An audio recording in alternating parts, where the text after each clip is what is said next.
राजा दशरथ जी की प्रसन्नता का पारावार नहीं रहा कि हमारे बेटे ने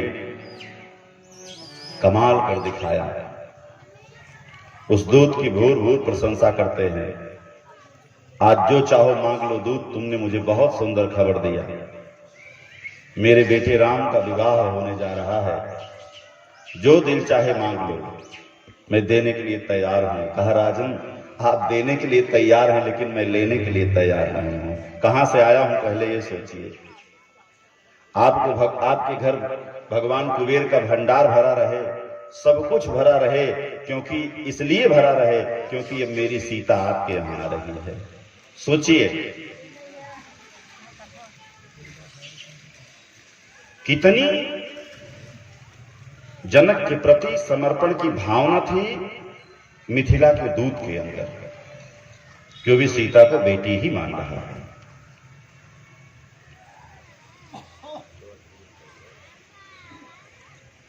राजा दशरथ जी ने कहा, गुरुदेव वशिष्ठ जी आप बताएं कि क्या करना चाहिए। कहा हम तो यही कहेंगे, 2 बच्चों को विश्वामित्र लेकर के गए हैं, 2 को मैं लेकर के चलता हूं, चारों पहुंच जाएं वहां चलकर। 2 का मंगल विश्वामित्र जी करेंगे और 2 का मंगल हम करेंगे, और हम दोनों मिलकर के चारों का मंगल कर देंगे। और जब चारों का मंगल हम लोग दोनों मिलकर के कर देंगे तो सारे विश्व का मंगल हो जाएगा।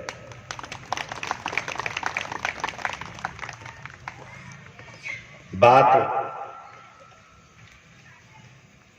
दशरथ जी को भी जबी सब सूचना भिजवा दिया कि अब हम लोग बारात तैयार करेंगे, अब बारात को तैयार करके हम लोग अब मिथिला की तरफ प्रस्थान करेंगे। गुरुदेव ने कहा कि ठीक है चलिए, बारात लेकर के चला जाए।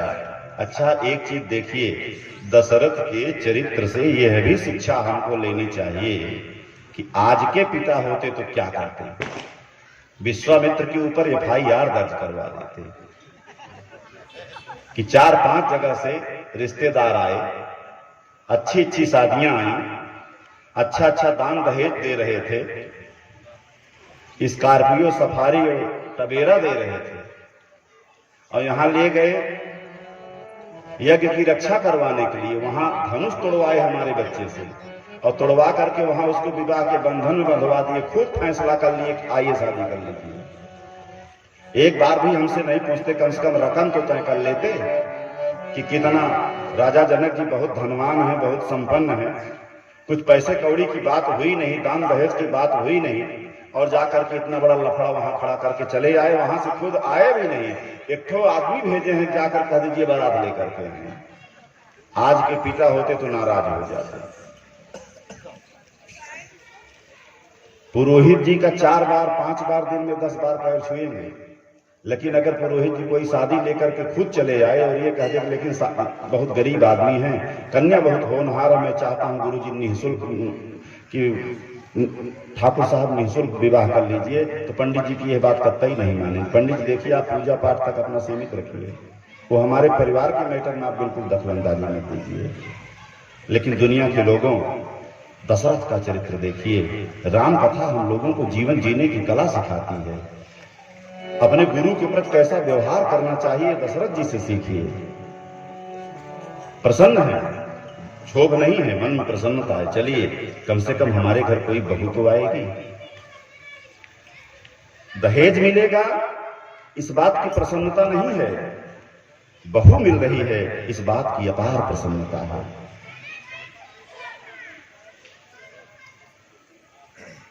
अब पूरी बारात तैयार हुई तो बाबा तुलसी लिख रहे हैं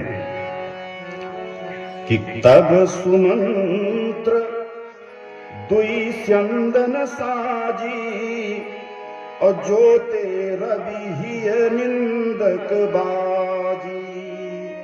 स्यंदन कहते हैं रथ को, स्यंदन कहते हैं रथ को। तब सुमंत जी जो उनके मंत्री हैं, उन्होंने 2 रथ बनाया। तैयार किया। तब नरेश तब सुमंत दुई चंदन साधु, और दोनों चंदन दोनों रथ एक समान। ऐसा नहीं कि एक कमजोर हो और एक मजबूत हो, जी नहीं, दोनों रथ समान है। अच्छा, समधी तो एक है दशरथ जी। अब दशरथ जी तो एक ही रथ पर जाते चढ़ करके, भाई समधी के लिए थोड़ा अच्छा होना चाहिए। दूल्हा पहले ही चला गया, अब समधी जी जाएंगे, लेकिन ये सुमंत जी रथ बनाते भी अगर तो एक रथ बनाना था, ये दूसरा भी रथ क्यों बनाया? और दोनों रथ समान हैं, ऐसा नहीं कि कोई उसमें छोटा बड़ा हो, दोनों रथ समान हैं। वो दूसरा रथ किसके लिए है? वह दूसरा रथ गुरुदेव वशिष्ठ के लिए है, जो उनके पुरोहित हैं। पंडित जी के लिए उन्होंने दूसरा रथ बनवाया कि हम चाहते हैं कि दोनों रथ समान रूप से यहां पर आए, और एक रथ पर पहले हमारे गुरुदेव बैठें, फिर उसके बाद दूसरे वाले पर हम बैठेंगे। अब यहां शिक्षा लीजिए, बहुत सुंदर चरित्र चित्रण किया गया है, और हम पहले ही दिन बता दिए कि रामायण रामचरितमानस भगवान राम की और हनुमान की कथा तो जो है ही, लेकिन उससे पहले संपूर्ण मानव जीवन की आचार संहिता है। उस समय में और आज के समय में कितना अंतर हो गया इस चंदन को लेकर के। वहां दशरथ जी पंडित जी का कितना सम्मान कर रहे हैं, और यहां देखिए आज की स्थिति क्या हो गई है।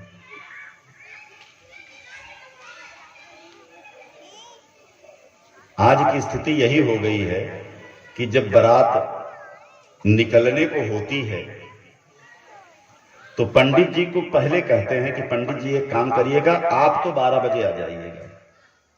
बारात 3 बजे निकलेगी, कार्ड पर लिखा रहेगा कि निर्धारित समय 3 बजे से बारात अपने निजी साधनों के द्वारा प्रस्थान करेगी। अब पंडित जी को कह देंगे, और किसी को नहीं कहेंगे, लेकिन पंडित जी को कहेंगे, पुरोहित जी को, कि आप 12 बजे आ जाइएगा।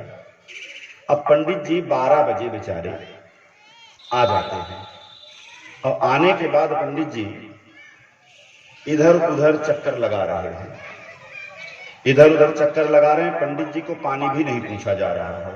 पंडित जी को सभी अवॉइड कर दे रहे हैं कि ठीक है, कौन आया? अरे महाराज आए हैं, ही जो कल मंत्री पूजा जो कराए थे। अच्छा ठीक है, बैठ लेंगे अपने हिसाब से, उनका तो देखा था काम सब, कोई बात नहीं है। कोई उन पर ध्यान नहीं दे रहा है। नात वात रिश्तेदार जो आए हैं उन सभी का सम्मान हो रहा है, लेकिन पंडित जी को कोई बिल्कुल ध्यान नहीं दे रहा है। अब उसके बाद जब बारात जा रही है तो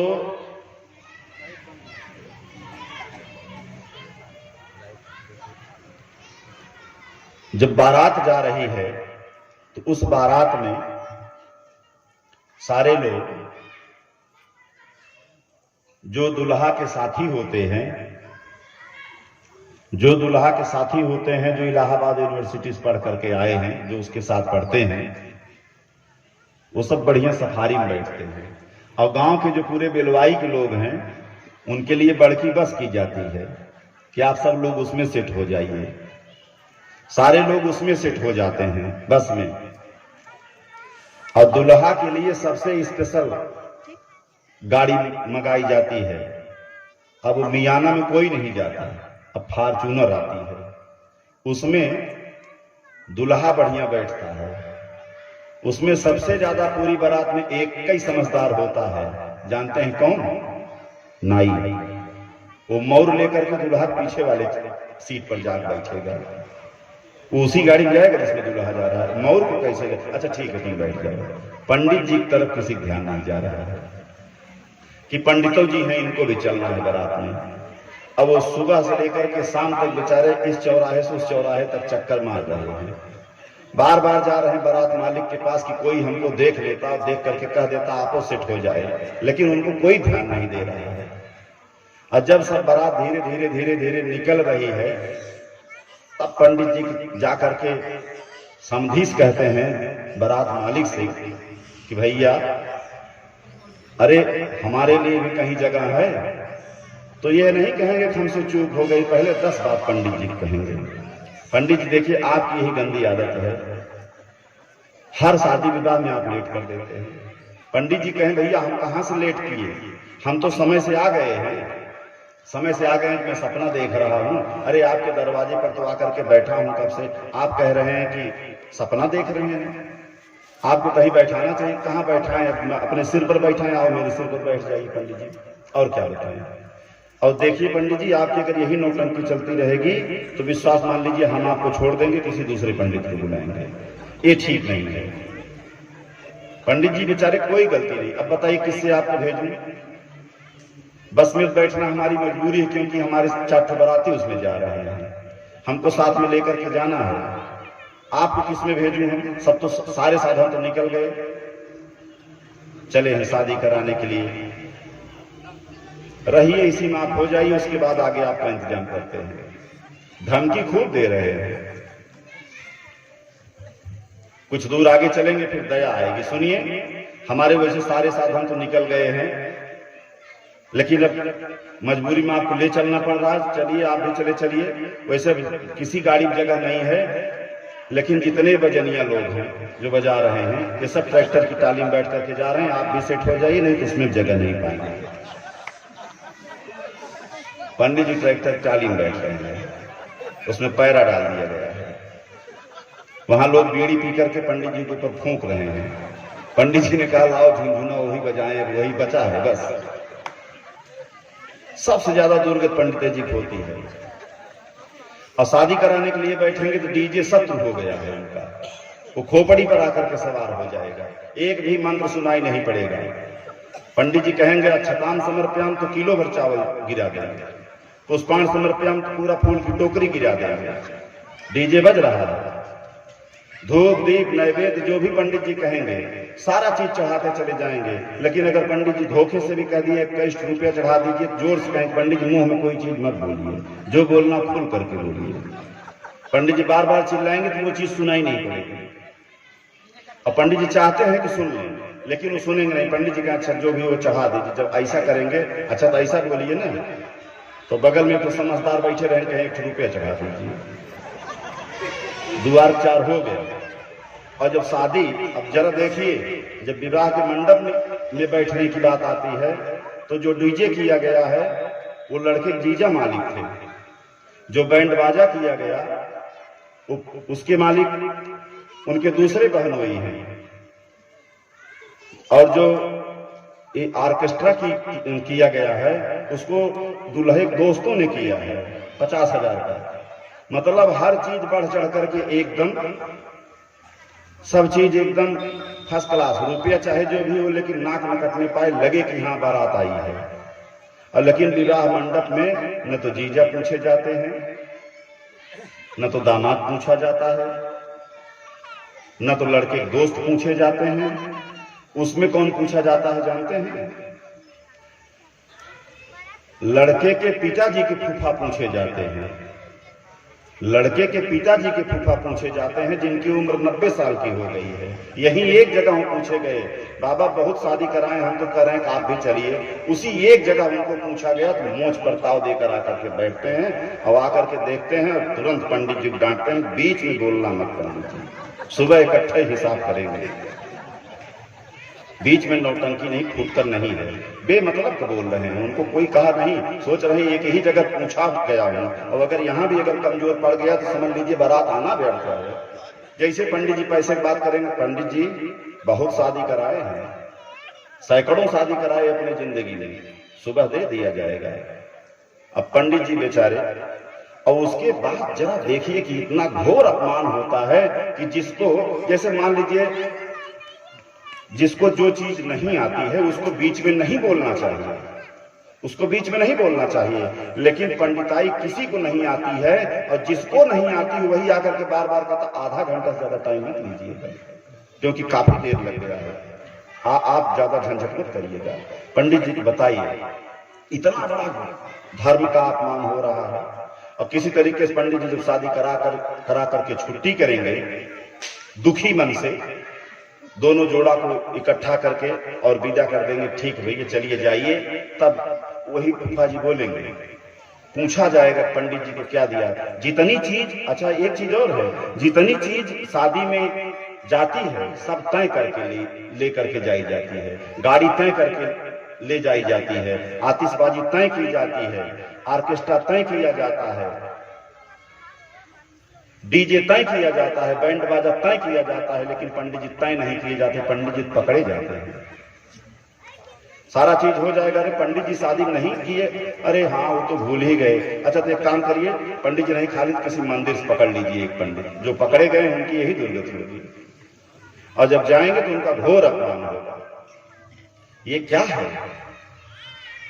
यह है धर्म का अपमान, यह है पंडित जी का अपमान। मैं यह क्यों कह रहा हूं? यही एक चौपाई कि तब सुमंत दुई चंदन साजी, यही चौपाई बोलने पर मजबूर कर रही है। और इससे ज्यादा ज्वलंत समस्या जो आज के समाज में फैली हुई, इससे जबरदस्त उदाहरण मेरे पास है भी नहीं। इससे ज्यादा जबरदस्त उदाहरण मेरे पास है भी नहीं कि जो मैं आपको बता सकूं। विवाह एक पवित्र बंधन होता है, दो जीवात्माओं का मिलन होता है, दो अनजान एक दूसरे के होते हैं। अब दुनिया के लोगों, आप यहां गौर करिए कि महाराजा दशरथ जी राम और लक्ष्मण को यज्ञ की रक्षा करने के लिए भेजे थे। क्यों भेजे थे? क्योंकि वहां यज्ञ की रक्षा करने के लिए गए थे। ऐसा नहीं को आकर के वहां मारकाट करते थे, जी नहीं, वहां पर लाकर के शराब डाल देते थे, वहां पर ले जाकर के नॉनवेज डाल देते थे, पूरा माहौल गंदा कर देते थे, यज्ञ अशुद्ध हो जाती थी। और आपको बताएं, दुनिया के लोगों कान खोल करके मेरी एक बात सुन लीजिए, अगर बेटी का विवाह हो रहा है, बेटे का विवाह हो रहा है, तो एक कन्या के पिता के जीवन में उसके बेटी के विवाह से बड़ा यज्ञ उसके जीवन में दूसरा कोई नहीं होता है। इससे बड़ा यज्ञ उसके जीवन में दूसरा कोई भी नहीं होता है। लेकिन इतने पवित्र यज्ञ को नष्ट करने के लिए अक्सर बाराती शराब पी करके चले जाते हैं। बताइए उस दिन क्या था जो राम जी गए थे कि निर्भय यज्ञ करो तुम झारी, आप करो मटके रखवारी। कहां से लाएंगे इतने राम? एक यज्ञ में आप इतने लोगों को, अपने सहयोगियों को लेकर के गए, लेकिन जो कभी नहीं पीता है, लानत है इस देश की सभ्यता को, जो शराब के ठेके पर जाकर के दारू पी लेते हैं और आकर के आपके उस यज्ञ को नष्ट कर देते हैं। वही सुबाहु बन जाते हैं, वही मारीच बन जाते हैं, वही खरदूषण बन जाते हैं।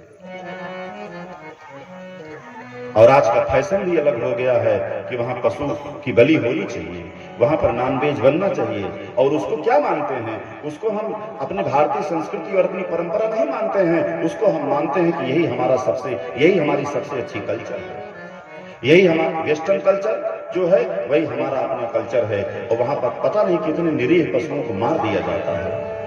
बताइए, आज एक बेटी के विवाह रूपी यज्ञ में, बेटे के विवाह रूपी यज्ञ में कितने सुबाह चले गए, कितने मारीच चले गए, कितने राम को लाओगे जो इन राक्षसों को मार करके यज्ञ से दूर कर देंगे? सोचनीय बात है कि नहीं सोचनीय बात है? आज के समाज में समस्या है और आज का हर पढ़ा लिखा आदमी यही गलती कर रहा है। और उस यज्ञ को अपवित्र कर देता है। और पता चलता है कि जिस बेटी और जिस बेटे का, जिस दूल्हा और जिस दुल्हन का विवाह हो रहा है, उस दूल्हा और दुल्हन के विवाह में जो यज्ञ को विध्वंस कर दिया गया, यही कारण है कि उनके जीवन में सुख कभी नहीं होता है, उनके जीवन में दुख ही होता है, उनके जीवन में प्रेम नहीं पल पाता है। पता लगता है कि 2 साल 3 साल के बाद डाइवर्स हो जाता है। क्यों? क्योंकि आपके अपने सहयोगियों ने ही जाकर के आपके यज्ञ को नष्ट कर दिया। और आज एक चीज जानिए, काफी लोगों से मुलाकात होती है, भैया पीते हो? नहीं पीते हैं। कुछ खा पी लेते हो? नहीं, मैं कभी ऐसी गंदी चीजों को खाया पिया नहीं महाराज। हाँ, कभी यार दोस्त मिल गए, आर्टी पार्टी में थोड़ा बहुत हो जाता है, लेकिन बाकी ऐसा नहीं। बताइए, आग लगाने के लिए एक चिंगारी काफी है और शरीर को स्वस्थ करने के लिए एक टेबलेट काफी है, और बर्बाद करने के लिए कुसंग का एक थोड़ा सा क्षण ही बहुत है। दुनिया के लोगों, इस राम कथा के मंच से एक बात मैं आपको बता रहा हूं, उसको कान खोल करके सुनिए। दोस्त कौन है आपका और दुश्मन कौन है आपका, ध्यान दीजिएगा। दोस्त और दुश्मन की परिभाषा मैं रामचरितमानस के अनुसार बता रहा हूं, आपको सुनिए। अगर राम को मानते हैं, राम कथा को मानते हैं, रामचरितमानस को मानते हैं, तो ये परिभाषा अपने जीवन में उतार लीजिएगा जो बताने जा रहा हूं। जो व्यक्ति दोस्ती के नाम पर दोस्ती की सौगंध दिलवा करके, मित्रता की सौगंध दिलवा करके, मित्रता के नाम पर आपको गांजा पिला दे, मित्रता की सौगंध दिला करके आपको शराब पिला दे, मित्रता की सौगंध दिला करके आपको बेश्या के कोठे पर लेकर के चला जाए, आपको जुआ के अड्डे पर लेकर के चला जाए और आपको मरे हुए पशुओं की मांस खिला दे, वो आपका दोस्त नहीं। इस दुनिया में उससे बड़ा दुश्मन आपका और कोई नहीं हो सकता, क्योंकि उसने आपके धर्म को भ्रष्ट कर दिया, उसने आपके पथ को भ्रष्ट कर दिया। और सच्चा दोस्त कौन है? वो तो दोस्त बनकर के दुश्मन की भूमिका निभा रहा है। लेकिन दुनिया के लोगों, जो हर एक लेटे हुए आदमी को, चौराहे पर टहलते हुए आदमी को अनायास जबरदस्ती दोस्ती की सौगंध दे करके, जबरदस्ती उसके हाथ को पकड़ करके खींच करके इस राम कथा के पंडाल में ला दे, वही आपका सच्चा दोस्त है। क्योंकि एक ने आपके जीवन को कुमार्ग पर ढकेल दिया और एक ने आपके जीवन को सतमार्ग पर ढकेल दिया। जो सतमार्ग के इस कथा के पंडाल में ला करके ढकेले वो दोस्त है, और जो नामवेज खिला करके आपके धर्म को भ्रष्ट कर दे वो आपका दुश्मन है।